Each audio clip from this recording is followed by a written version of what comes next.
Well, I hadn't intended to go this far, and that's why I didn't turn the camera on, but here I am now pulling the head off of the motor, and most of the rest of the motor is already disassembled, and I figured I had to, there were parts I had to take off to get to other parts, so by the time I got them to that point, I decided I might as well keep right on going.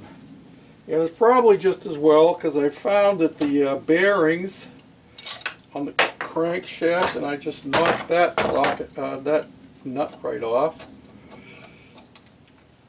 The bearings that are on the crankshaft, at least the ones that I can see, were very, very dry.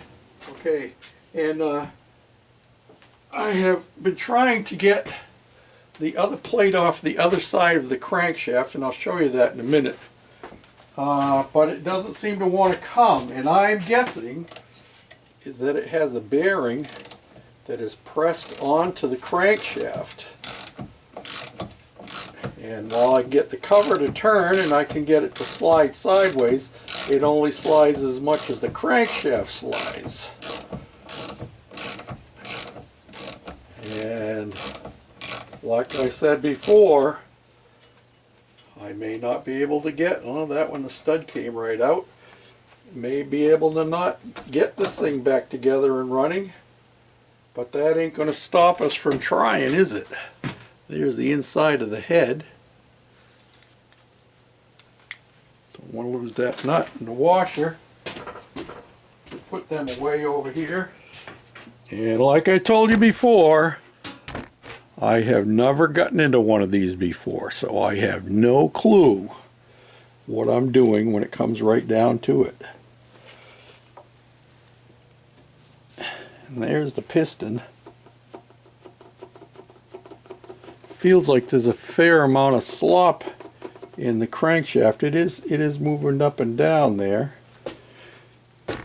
So I'm thinking maybe I need to pull this off.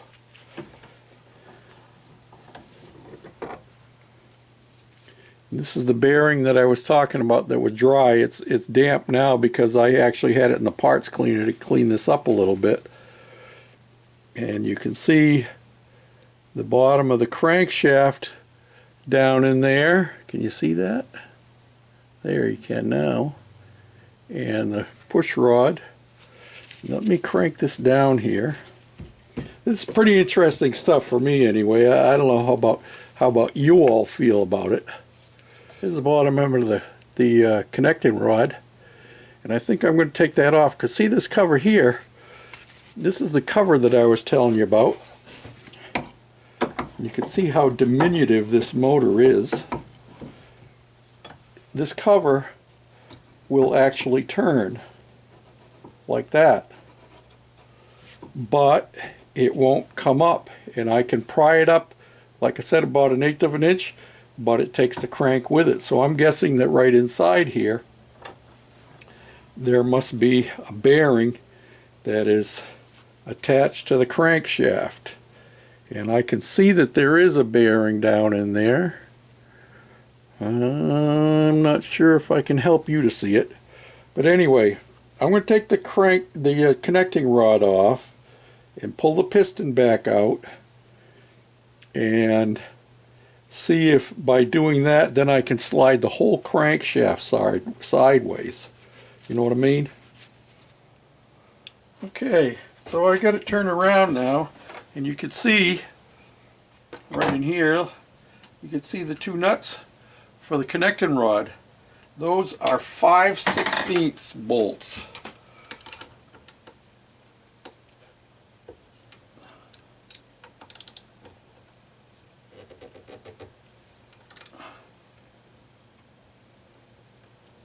And there's a little bit of play there, but not more than should be, I don't believe. Okay, get them loose.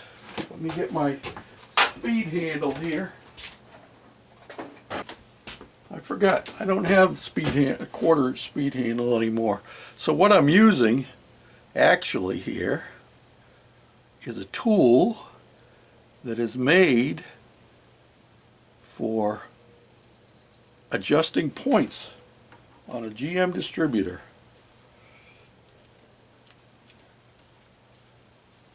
And let me back you out so you can see what I'm doing now. Whoa! So yeah, I turn this knob here on the end. It's got a flexible shaft, goes down through the middle. And for points on a GM distributor, this is back in the 80s and before when they still had points, you could put an Allen wrench socket on the end there, and you could get right down inside and adjust the dwell on this. Yeah, get the split ring out of there, also known as a lock washer. You could adjust the dwell on your distributor, and you would do it while it was running. And let me see, if I remember correctly, I think the dwell on a V8 GM distributor back in the day was 30 degrees. Now, you can correct me, I could be wrong. I have been a few times. Now I'm going to push that down in there. Now I can push it down just like that. That's good. Now maybe I can take the screwdriver. I don't want to go on the bearing surface. I'm just going to go on the other surface. So now I'm clear. Now I'm wondering if I can lightly tap the whole unit out. And that seems to be exactly what is happening. And there we have it. I don't know if you saw that or not. But there's our crankshaft. And just as I suspected, there is a bearing. If you look very carefully, there's a bearing right in here. See that? No, you can't see that. Oh, I'm trying to get you right in close here.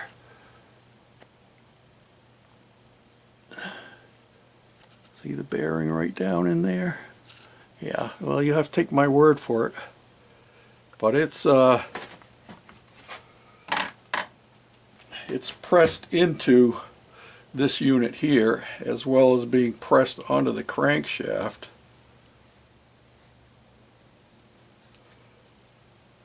I can tell you this one here is quite dry.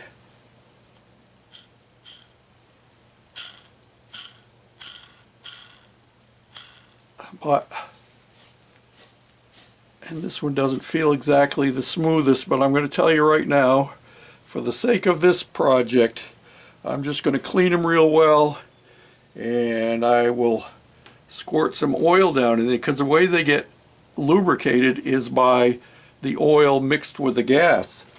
And actually, you see this hole that I went through to get my connecting rod disconnected? That's where the carburetor bolts on. So the fuel is drawn in past the crankshaft. How crazy is that? Yep, that's the way it works.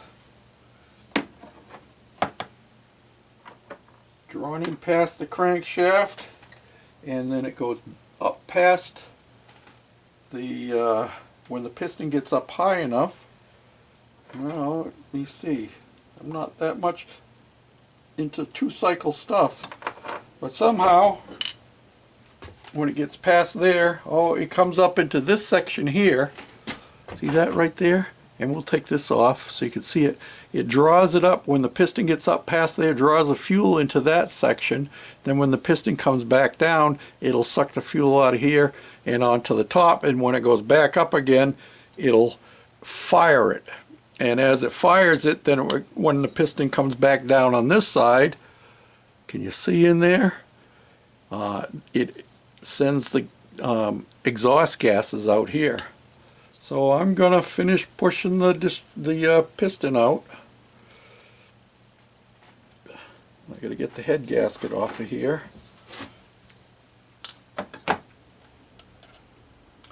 And after I get all these parts cleaned up, and before we go putting it back together, I will spread out all of the parts that we have, and it'll be as much of a help to me as it will be to you to see their orientation and how they go back together. And get this head gasket loosened up here. Okay, so it's loose enough now, maybe it'll come out with the piston.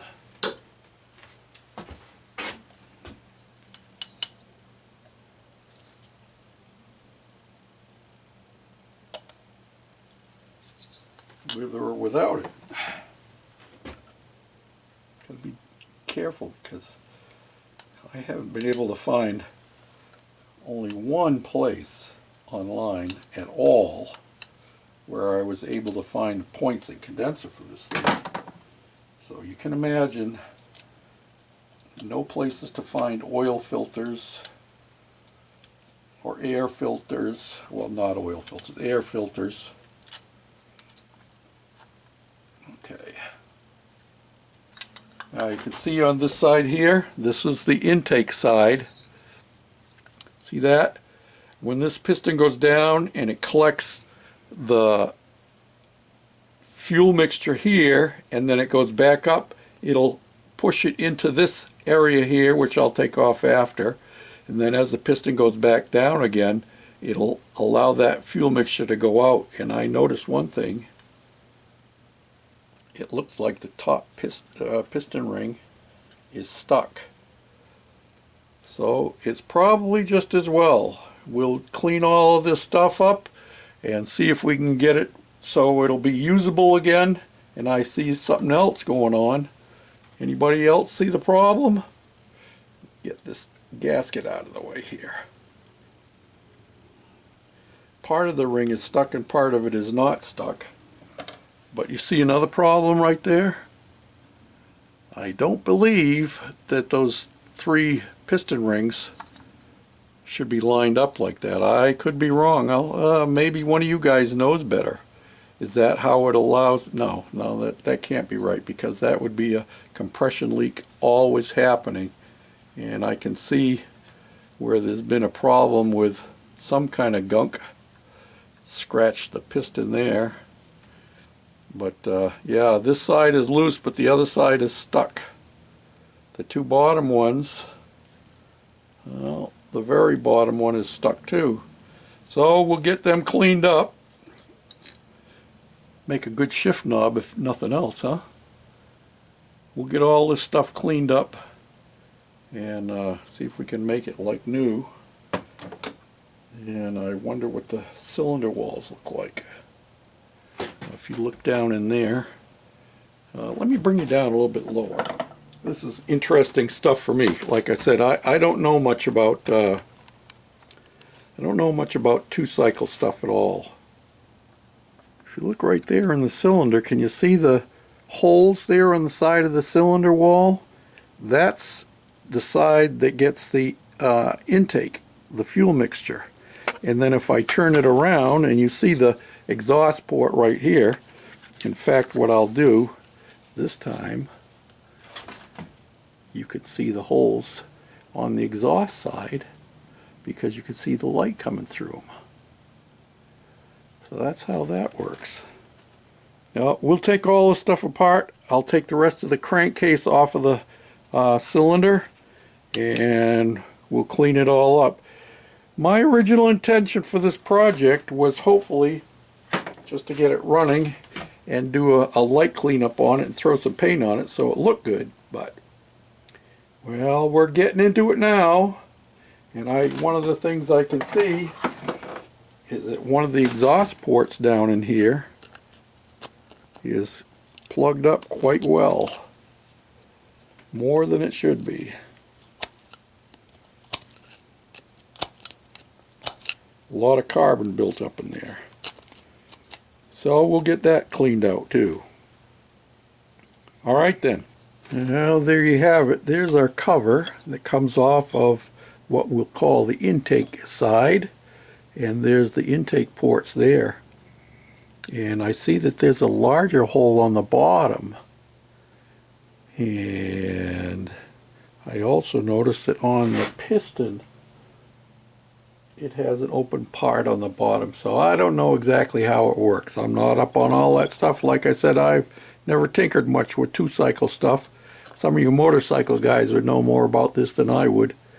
But interesting, and obviously I'm going to do a little learning. And I'll be replacing the gaskets that are broken with gasket maker. Okay, so this is our major parts line up here.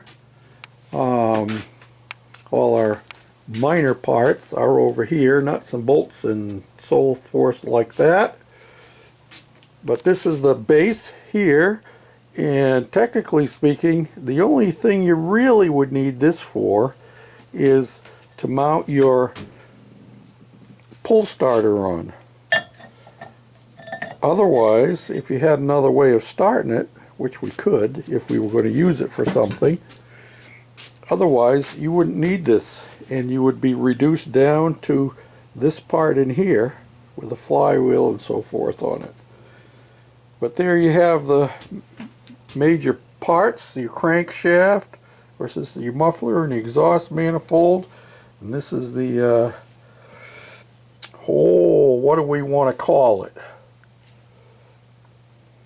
The crank bay? Yeah, it's the lower end anyway. This is where the crankshaft goes in. And then you get your cylinder head, of course. And this is the intake side here.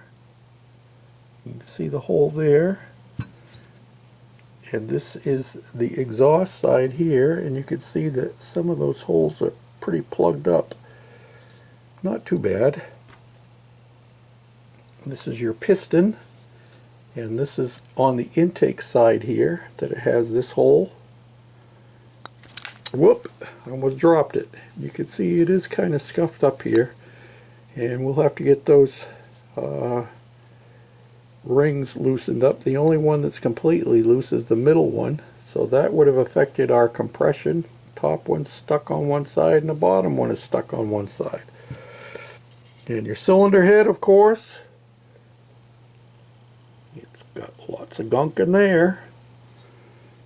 And one of the things I noticed going back here to our crankcase, that's what we should call it, look down in there, look at all the junk down in there. Huh? A lot of dirt and sediment. Yes, sir. So we're probably doing ourselves a huge favor. This is part of the carburetor setup. And the carburetor bolts onto here. And this reed here is on the back side that bolts right against this part here. Not sure if I get it right side up or not. This goes on here, and when it starts going back up, it will suck the fuel in here past the crank and up until it gets sucked up into the intake right there. And then when the piston goes back down, it'll blow out the, remember this is only 2 cycles, one up, one down. When it comes up, it sucks the fuel in here, and then when it goes back, then when it goes back down, it blows the exhaust out here, and then while it's down, it sucks in the next load of fuel from the bottom and goes up, deposits in here. The first load of fuel is at the top, getting blown apart by the spark plug, by Spark Plug Bonaparte. You know, he had a cousin, Napoleon Bonaparte. Yeah. But this is spark plug blown apart. Anyway, that's a very poor joke, I know. Here's your carburetor. Little guy. We'll be taking that apart and inspecting it, cleaning it all up and so forth. See what we see down in there. So I'll take you along with me, and here's my air filter. And I suppose I could probably fix this. In fact, I may do that. An easy way for me to fix this, well, not easy, but rather a simpler way of doing it would just be to wrap a piece of aluminum around this part here, right around there, go all the way around the whole thing, block this off, then I just have to make a small piece to fill in there. And I still probably would pull the screen out of here, and rather than using it as an oil bath, put an air filter paper element in there. So, and one of the things I discovered when I was taking this apart is, and you can see I put the condenser back on here, I had mentioned in the video that this looked like it had been moved. Well, even when it moves, all it does is rotate. It doesn't change the air gap. So my looking, whoa, drop the camera, George. So my looking for an air gap for the coil was a moot subject, because all this does, I'm guessing, is change the timing on it. Yep. And so I reset it back here to where it looked like the original timing was, because I could see the marks there that are a little bit rusted. See, from the star washer, see that?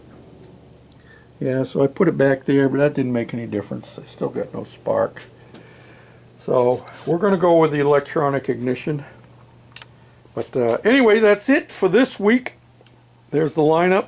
Now my job is to start cleaning all this stuff, and I think I need to get my sandblasting cabinet working again. Hope you all have a wonderful weekend and find a place to worship on Sunday. And we'll talk to you again next week.